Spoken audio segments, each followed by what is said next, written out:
It is bad news for the WNBA that she's not continuing to play. In all of the sellouts, Caitlin asked the WNBA if they would pay spot bonuses to the away team players. Caitlin Clark's exit from the WNBA has sent shockwaves throughout the sports world.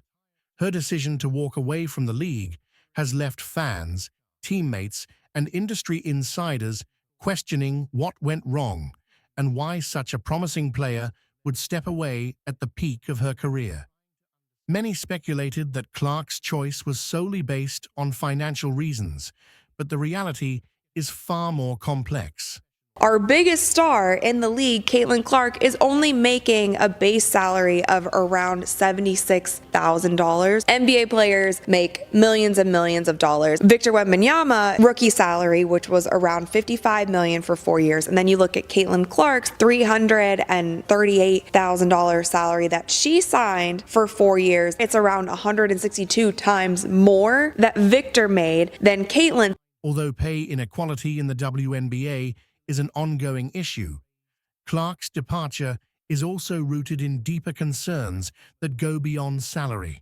Caitlin Clark came in and made such an impact on how many people started to care about the WNBA. This was the highest viewed season in the history of the league. Her frustrations with the league stem from a variety of factors, including how star players are treated, racial tensions, and the feeling of being underappreciated despite her significant contributions. Durham player Gabby Williams warned the WNBA, if you want to keep international players, you need to do better. W thinks that they don't have to pay us more in order for us to be here. And I think I didn't express that when I first talked about prioritization. You know, our commissioner talked about us being able to make $700,000. That's not true at all. Despite being one of the WNBA's biggest draws, Caitlin Clark was paid far below her true value. While players like LeBron James and Steph Curry are offered multi-million-dollar contracts, WNBA stars face salary caps that drastically limit their earning potential. From the sounds of this interview, it seems like she's probably going to make more money overseas in EuroLeague than she did during this WNBA season. Diana Taurasi played in Russia and did not play in the WNBA. Russia paid Diana Taurasi $1.5 million salary to play in Russia. The WNBA, the highest salary in the league, was $107,000. So obviously that's a huge jump. For a player of Clark's caliber, her $76,000 base salary does not reflect the revenue she helped generate for the league through record-breaking viewership and sold-out arenas. Highest paid player in the WNBA currently makes a little over $200,000 in salary. I don't know what the WNBA does with their marketing dollars. Overseas, athletes in leagues like EuroLeague can command much higher pay, which makes those opportunities more enticing for elite players like Clark. Here's all you need to know about Caitlin Clark. When we would go to away games, they always sold out. It's unbelievable. So Atlanta would normally have 3,000, 4,000 people. Now they have 17,000 people, and they sold 1,000 standing room only tickets. So when we walked into the arena, people were on that third balcony looking down at the tops of our players' heads to watch. It's really hard to take in. But money isn't the only reason Caitlin decided to move on. As one of the most high-profile white players in a predominantly black league, she found herself at the center of racial tensions, feeling unfairly judged and sometimes marginalized. Caitlin's rookie salary is a little over $300,000 for 4 years, and that's all that she's going to make in the WNBA. Now, I feel like there could be a team overseas who would love to snatch Caitlin Clark away from us and give her a crazy offer. I mean, Ice Cube was about to give her $5 million to play in less than 10 games. The money is there, and if these owners are smart with it, I could definitely see more WNBA players going overseas and possibly not returning. Caitlin was still advocating for players on the other team to get bonuses because she saw the kind of money and eyeballs and viewership that all of this was generating. Whether it was by fans, coaches, or even referees, Clark often felt like she was being held to a different standard than her black counterparts.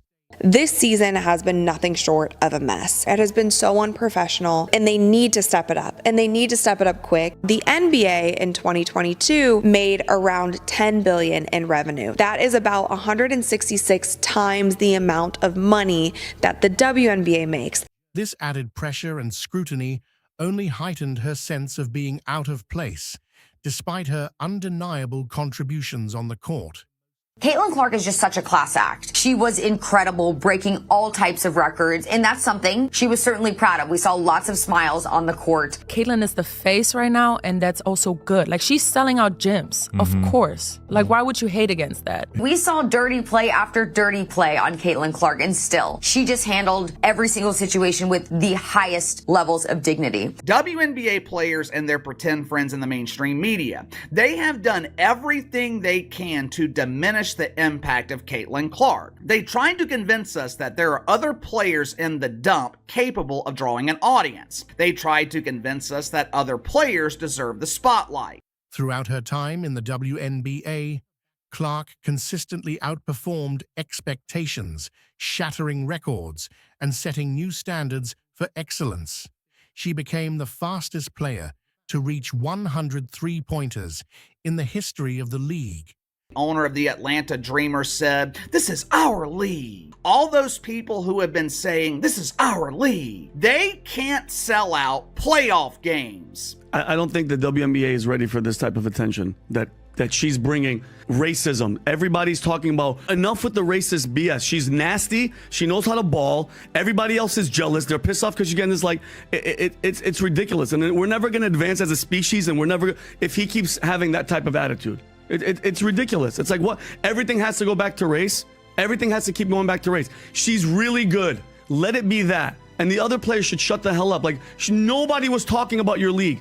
Nobody cared about the WNBA until that girl, Caitlin Clark, I don't care what color she is, she's ridiculous, she's nasty, and now people are watching, and you guys are talking shit about her. She should leave. She should have got those other contracts. Where does she have a contract to go somewhere else? The Big Three. She should have gone to the Big Three. To hell with the WNBA. They're nothing. They're nobody. And her games consistently drew huge crowds, even at away arenas. Her presence was often the reason behind sellout tickets, yet when she advocated for better treatment of her and her fellow players, she felt ignored by the league. There's a league with players that feel like they should be getting the attention. Now they have center stage, but the ratings are going to go down. Are they going to be pointing fingers and blaming Indiana Fever fans and Caitlin Clark fans whenever the ratings don't stay the same? Yeah, they will. Hey, look at the numbers everywhere else across women's basketball. It's not just Caitlin Clark, it's all of us. And then the moment the ratings tank, they're going to come back and say, see, we were right all along. It's all the racists that follow Caitlin Clark that were watching the product, and now they're gone, and we're back with our diehards. It is bad news for the WNBA that she's not continuing to play. Caitlin's decision to leave also stems from the growing frustration within the league about the lack of progress on many fronts. People will say, pay more attention to the other folks. Like, she couldn't do it herself. You know, LeBron has teammates, Jordan had teammates. I understand. Caitlin Clark has been the best thing, the most dominant thing to happen to the WNBA ever. Remember, there's been good players come out of college, but nobody really cared. We'd seen it. Nobody really cared. WNBA players have long voiced concerns about their pay, travel conditions, and overall respect compared to their NBA counterparts. Caitlin Clark is box office. Caitlin is the face right now, and that's also good. Like, she's selling out gyms. Caitlin Clark is a megastar. TV ratings have spiked 153% from last season, and that's before the playoffs, which began last week. Caitlin Clark is a box office draw, while the rest of the WNBA, it is nothing but a polished turd. But the attention she brought to the sport, hopefully going to have a residual effect for years to come. They have done everything they can to diminish the impact of Caitlin Clark. Caitlin Clark is just such a class act. She was incredible, breaking all types of records, and that's something she was certainly proud of. We saw lots of smiles on the court. These frustrations are amplified when players like Clark, who are crucial to the league's success, see little change despite their contributions. There's not one player who makes that. We were promised, team marketing agreements and league marketing agreements, but they've fallen quite short. So it's still not enough for us international players to want to stay here. And that's a choice of the players. If I make a choice to make more money and whatever, and then the